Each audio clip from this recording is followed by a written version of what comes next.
terima kasih sekaligus permintaan maaf. Kenapa? Hal yang pertama, saya berterima kasih karena diberi kesempatan untuk melayani di tempat ini. Terima kasih yang sebesar-besarnya bagi Jemaat Batuwangu di tempat ini yang telah mengizinkan saya untuk melakukan praktek mata kuliah di kampus kami IAKN Toraja. Kemudian hal yang kedua, saya meminta maaf karena kekurangan saya ialah kurang fasih berbahasa Toraja. Karena saya lahir dan dibesarkan di Kalimantan, sehingga saya baru kembali lagi ke Toraja ketika saya menempuh pendidikan di kampus IAKN Toraja. Karena itu beberapa akta tadi telah dilewati, masih ada kandas-kandasnya, dan saya juga masih dalam proses belajar.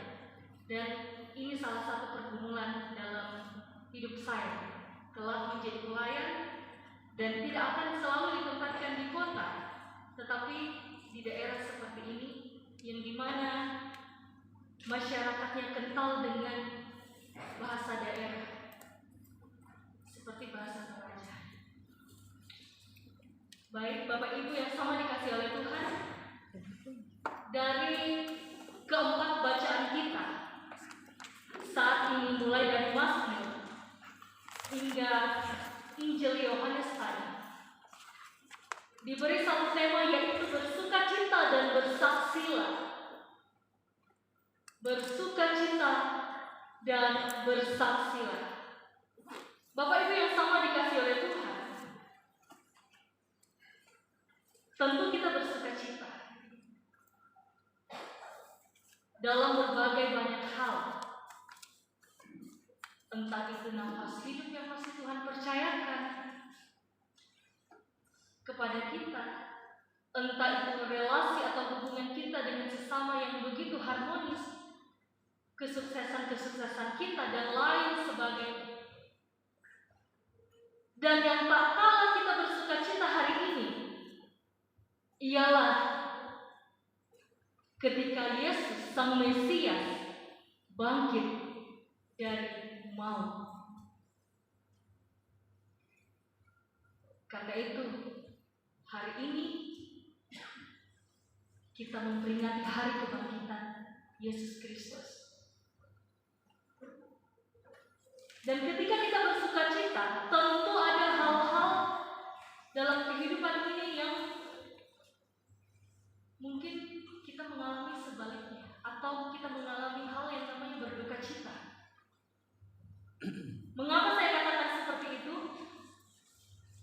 Karena kita rasakan semua, seluruh dunia merasakan wabah, bahwa ketika hadirnya wabah virus corona, maka segala aktivitas kita, Bapak Ibu, pekerjaan kita, hal-hal yang biasa kita lakukan, justru sekarang kita dibatasi. Relasi dengan tetangga-tetangga kita, relasi dengan orang tua, dengan orang-orang di sekeliling kita, itu terbatas. Karena apa? Karena adanya virus corona. Dan apa yang dilakukan oleh pemerintah untuk menghadapi wabah yang mengglobal ini? Tentu pemerintah menyarankan kepada kita semua untuk senantiasa melaksanakan protokoler kesehatan. Dan itu tidak mudah, Bapak Ibu. Hal itu dilakukan pemerintah untuk kita lakukan supaya kita dapat membantu pencegahan penyebaran virus corona dan memutuskan mata rantai wabah tersebut. Nah, atas anjuran ini sebagian orang ada yang mematuhinya. Kalau keluar memakai masker, saya sampai sekarang tidak melepas, karena menurut saya ya harus saya lakukan ini. Pergi keluar kita memakai masker, pergi keluar kita jaga jarak, pergi keluar kalau ada hal yang mendesak, ada hal yang penting kita lakukan, laksanakan, barulah. Nah, di situasi dan kondisi saat ini, jujur tidak sedikit orang yang super protektif karena ketakutan terhadap virus corona ini. Misalnya, mereka mengunci pintu rumah mereka dan tidak mau menerima tamu, apalagi kalau ada orang-orang dari luar daerah. Pasti super protektif kita kepada orang tersebut demi mencegah penularan virus corona. Dan banyak alasan-alasan yang kita lakukan untuk mencegah keselamatan keluarga kita yang ada di rumah kita sendiri. Nah, begitu juga yang dialami oleh murid-murid pada saat itu, Bapak Ibu. Murid Tuhan Yesus dalam nats ini, mereka sangat ketakutan. Mengapa? Karena ketika Yesus sudah tidak ada lagi bersama dengan mereka secara fisik, karena ia telah mati di salib, maka tentu hari-hari mereka berbeda dari hari-hari sebelumnya. Mereka ketakutan kepada orang-orang Yahudi. Mengapa mereka takut? Karena mereka khawatir jika orang-orang Yahudi memperlakukan hal yang sama kepada mereka. Karena itu mereka mengunci pintu dalam sebuah rumah.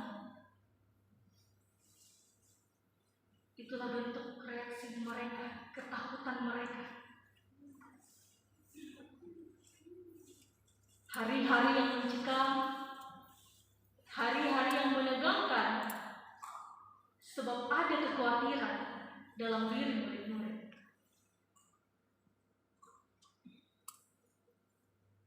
Jangan-jangan mereka nantinya akan mengalami hal yang serupa dengan Yesus. Mereka takut dan was-was. Itulah sebabnya mereka berkumpul dalam suatu sebagai upaya untuk menyembunyikan pertemuan dan persekutuan itu. Dan dalam situasi seperti inilah Bapak Ibu, entah dari mana datangnya, tiba-tiba Tuhan Yesus hadir di tengah-tengah mereka. Wow, ini merupakan hal yang luar biasa. Kedatangan Yesus pada saat itu secara tiba-tiba, dan ia mengatakan bahwa sama seperti Bapa mengutus aku, demikian juga aku mengutus kamu. Terimalah Roh Kudus. Itu yang dikatakan oleh Yesus. Sekarang, apa maksud dari perkataan Yesus kepada murid-muridnya pada saat itu? Perkataan Yesus ini terkhusus bagi kita sebagai orang percaya masa kini, bukan hanya kepada murid-murid yang ada pada saat itu, tetapi bagi kita yang hadir pada saat ini sebagai orang yang percaya, yang dikasihi oleh Tuhan. Perkataan Yesus ini mau mengatakan bahwa kita selaku orang percaya, kita selaku orang Kristen memiliki tugas dan tanggung jawab dalam hidup ini.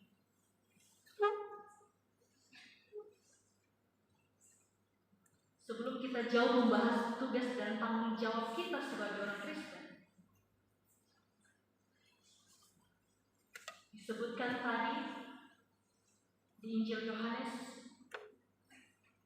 Tuhan Tuhan mengatakan damai sejahtera bagi kamu. Dalam bahasa Yunani disebut eirene. Dalam bahasa Ibrani biasa kita sebut dengan kata shalom. Dan tentu kata atau makna dari arti tersebut memiliki hal yang sangat penting ketika kita berjumpa dengan orang. Kita menyatakan atau kita mengatakan shalom, itu luar biasa. Pasti orang yang punya masalah pergumulan pasti langsung damai hatinya. Mereka merasakan ketenangan. Dan itu juga yang Tuhan katakan kepada murid-muridnya pada saat ini, supaya mereka jangan lagi takut, jangan lagi khawatir, karena Tuhan sudah memberkati mereka. Tuhan tidak membiarkan mereka begitu saja. Tuhan tahu mereka tidak akan sanggup mengemban tugas dan tanggung jawab sebagai pemberita Injil, bersaksi tentang Kristus. Karena itu Tuhan hadir di tengah-tengah mereka untuk memberi penguatan kepada mereka. Yesus saja merasakan dan melakukan hal yang di luar kemampuan kita, apalagi kita hanya manusia biasa. Karena itu kita manusia biasa, kita sangat membutuhkan pertolongan Tuhan. Tidak bisa terlepas dari pertolongan Tuhan. Kita beroleh kesuksesan, kita beroleh hal-hal yang menurut kita membuat kita bersuka cita. Itu tentunya tidak lepas dari pertolongan Tuhan. Bapak Ibu yang sama dikasihi oleh Tuhan, karena itu saya akan membahas hal yang tadi. Apa tugas dan tanggung jawab kita sebagai orang Kristen? Tentu sebagian kita yang ada pada saat ini mengetahui bahwa selaku orang-orang Kristen yang dikasihi oleh Tuhan, ada dua hal yang saya mau katakan. Yang pertama, Bapak Ibu, kita harus menjadi duta Kristus, atau kita harus menjadi orang yang baik. Bukan ketika ada orang yang baik hanya di rumahnya saja, ketika di luar dia jadi orang jahat, atau begitu sebaliknya, orang lebih baik kepada orang lain di luar sana ketimbang menjadi orang baik di dalam rumahnya atau di keluarganya. Banyak sekali kita jumpai orang seperti itu. Tetapi yang mau saya jelaskan di sini, menjadi duta Kristus artinya kita benar-benar menghidupi, meneladani karakter-karakter Kristus, sekalipun itu tidak mudah,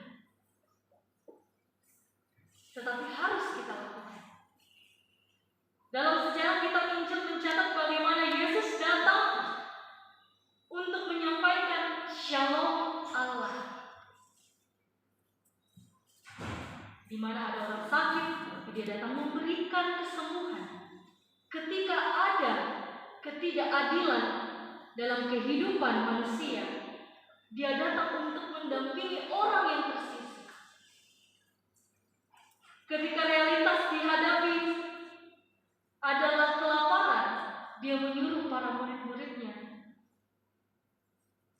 untuk menyediakan makanan buat mereka. Bahkan ketika kekuatan menghancurkan datang kepada manusia, dia rela merangkul maut yang seharusnya kita yang tanggung, tetapi dia yang rela untuk menebus dosa kita. Ketika kita berbicara tentang Paskah, Bapak Ibu, kita akan berbicara tentang penderitaan, kematian, dan kebangkitan. Tiga hal ini tidak bisa dipisahkan, karena ketiganya ini sangat penting untuk kita renungkan. bagaimana pengorbanan Yesus Kristus selama hidupnya.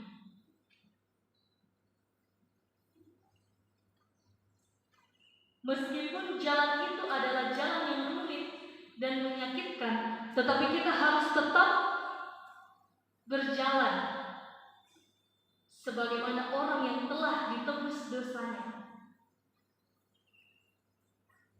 Maka sepatutnya dalam hidup kita harus mencerminkan apa yang Tuhan kehendaki. Melakukan hal-hal kabar baik, memberitakan kabar sukacita itu. Dan dalam memberitakan Injil, tidak memandang ini harus pendeta, ini harus majelis, ini harus dan lain sebagainya. Tetapi untuk semua orang, Bapak Ibu, memberitakan Injil adalah tugas kita semua. Bagi siapapun yang kita jumpai, kapanpun dan di mana kita berada, itu yang harus kita ingat dan itu yang tidak harus kita lupakan. Sekalipun saya bilang tidak mudah, penderitaan pasti ada. Dalam kehidupan tentu ada masalah-masalah, pergumulan-pergumulan secara pribadi, rumah tangga, bahkan dalam lingkungan masyarakat, itu tidak pernah terlepas.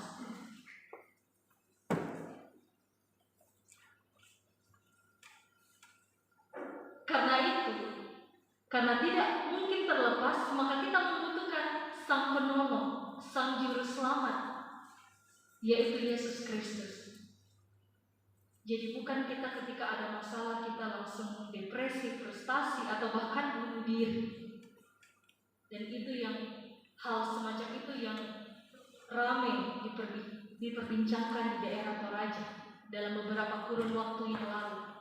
Dan semoga ke depan peristiwa-peristiwa semacam itu tidak akan terjadi lagi.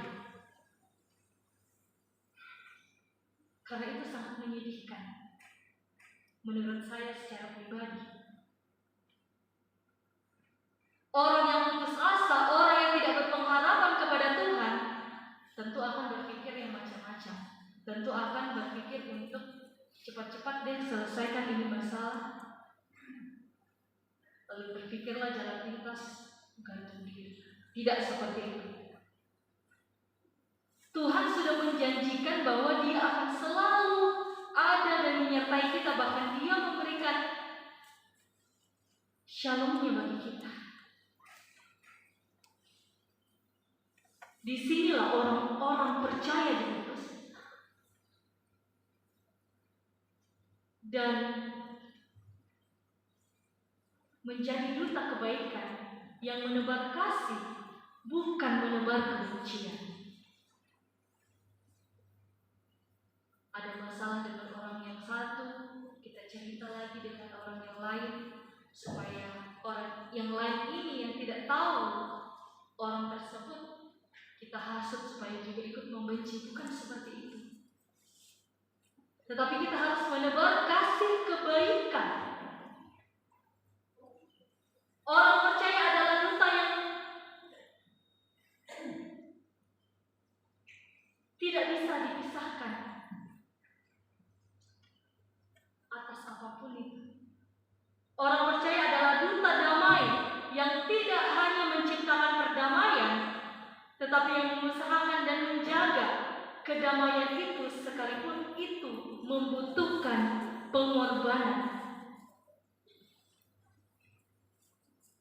Inilah tugas kita, saudara, yang sama dikasihkan kita, membuat Allah hadir dan dirasakan di tengah dunia, sehingga Tuhan senantiasa dimuliakan. Tuhan memberi kita kekuatan, maka sepatutnya kita memuliakan Tuhan, bukan memuliakan diri kita sendiri. Bukan mencuri kemuliaan Allah, tidak.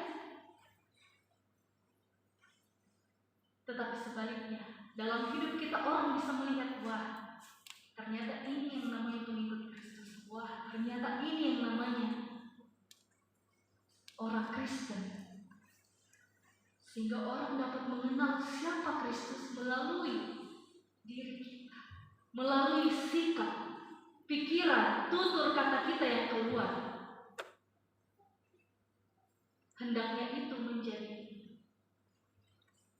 cerminan bagi kita selaku orang yang percaya.